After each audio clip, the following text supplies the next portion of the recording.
Hey guys, it's Kelly. I'm going to show you guys how to make this cool little dragonfly. I forgot how much I love making these little dudes. These little dangles and stuff, you can put them on your art journal, put them on your purse. You can get all crazy and do big ones like this. I've got that on my YouTube channel for charms. So I don't know why we do not make more of these because I think they're gorgeous. And I've got all kinds of beads here. So I'm going to show you guys how to do it. I've got a hodgepodge of tools here. And I have got a tutorial that is one of my most watched videos on my YouTube channel that I will link down below that talks about all the different tools that you need and so on. So this is for beginners that have already started playing a little bit. So let's make a dragonfly. Super easy. I got some beads here. I just have a few things that I chose from my stash. I'll bring you out a little bit more, then we'll come back in. So I really like this color combo, and I have just this pack of beads that I bought. These are seed beads, really small, and they go really well on these head pins. So I am going to use it's probably about 20 gauge wire, I'm guessing, 20 gauge head pin, and it's about 3 inches long. I think that's a good starting point. So I bought these little wing things. They're so cute at Michael's long time ago. I'm sure that they have them again. They also have little angels. You can make angels. More to come on that if you guys are interested in that. But I got it from Bead Gallery, and they come in a chain like this. This one is the gold one. Not crazy about this one. I mean, for the right thing, it works. But I am just going to make a small one right here. So super easy to do. And I'm just going to grab some beads and lay them on this is my felt mat. This makes life a lot easier. Because if I didn't have this, they'd be rolling all over everywhere. So super simple to do. You're just going to start putting your beads in. White, brown, blue. Well, it's not white, but it's like blue. White, brown, blue.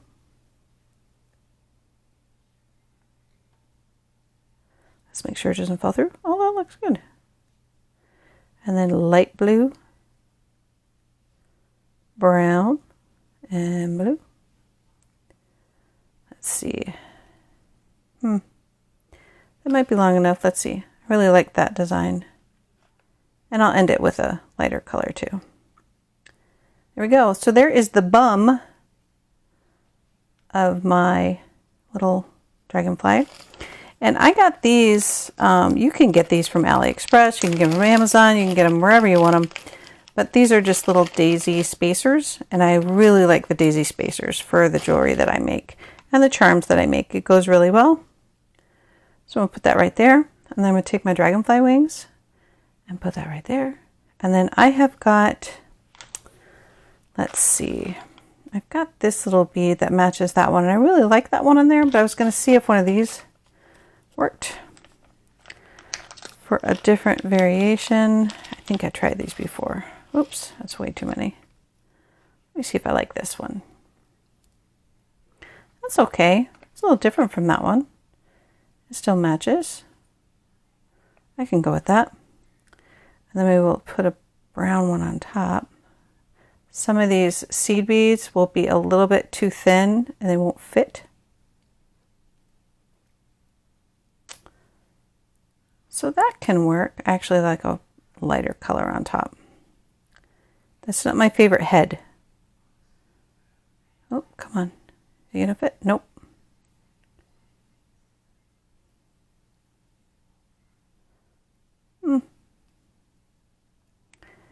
I don't like that one. Maybe a blue one would look better. Trial and error. I want to do a similar design, a little bit different. I don't like the blue one either. So I think we'll go back to the white one. Let me see if I can find a smaller one. Nope. That one will work. There we go. Super easy. So there's your charm. Looks like a little dragonfly. And then there's all kinds of different ways that you can do this loop. Now, I obviously used a 3-inch. I didn't need that big of a one, you know, but maybe I want to do something extra on it. But I'm a fan of twisting it multiple times because this is going to go on something that's going to be tore up a little bit. So you can do a few things. I've got these round nose that I usually use. These are my go-to ones for all the different sizes I need. But this is an old Martha Stewart one that is so cool, just for when you're first starting out to help you make your loops. You can see it's still a round nose, but instead of having a round nose against a round nose, it's got a little cavity there where it just goes in and then you twist it and it makes your loops really nice and easy. But for this one, I'm not going to do that. So I'm going to grab it right about here and bring it down. And for those that don't know how to do this, I will try to bring you in a little bit closer. I move this stuff out of the way. I'm not crazy about that head, but I'm gonna just roll with it. It's hard to film this, so bear with me, guys. Let me see. Bring you in a little bit closer. And hopefully I can stay in screen and still see what I'm doing. So I'm gonna take it like this. It's so easy, guys. It just takes practice, but it's so easy. Take it like this. I want it a little bit bigger. And get it pretty much flush up against there. You don't want it like so tight you're going to crack your beads. I've done that. You want a little bit of room down there, just a tiny smidge, so you can wrap it around if you choose to do your loop this way. So I'm just going to bend it over like that. All the way over. So now it looks like that. And then I'm going to twist this up like that and grab a hold of that and bend it back over itself. There are all kinds of different ways to do this. This is just what I found works for me, and I get consistent loops this way. It stays the same size. I bring it around. I got the wings in the way. And now I got something that looks like this.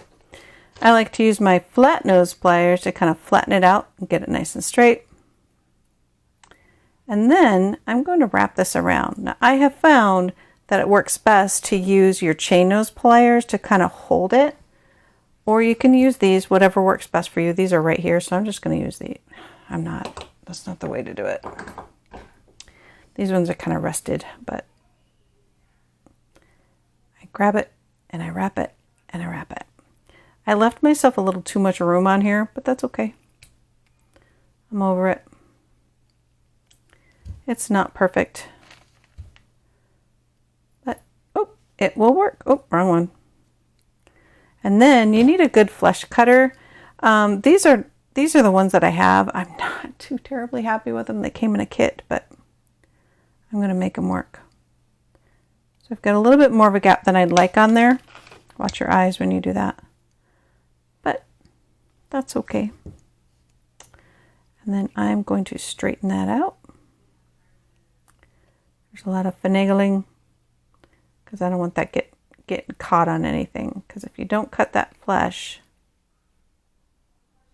I guess it doesn't matter in this one because I'm going to squish it. Be careful not to squish my bead. It's a glass bead, so I'll just break it.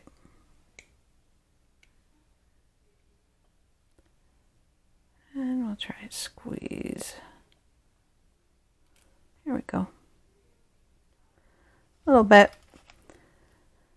I'm going to hold it like that. Bring my bead down. And then squeeze that sucker in. There we go. Just enough to where it's not going to be sharp or catch anything. There it is. So easy. You could, even if you like want to get crazy, like some dragonflies have like a twisted thing, right? Oh, I'm on screen again. There it is. So you could twist it, you could do whatever you want with it. But those are super easy to make. Super easy to make. So I hope you go and get yourself some of these wings, just some seed beads that coordinate, and a little bit of wire. You can just get some head pins. A 2-inch head pin will work, but I would rather have more than I need than not enough. So the difference here would be, that's about a 2-inch. I can make it work with that for sure. So I hope that helps. I hope that inspires you to go make something beautiful with all your jewelry, and I will have more to come. Thanks, guys. Bye.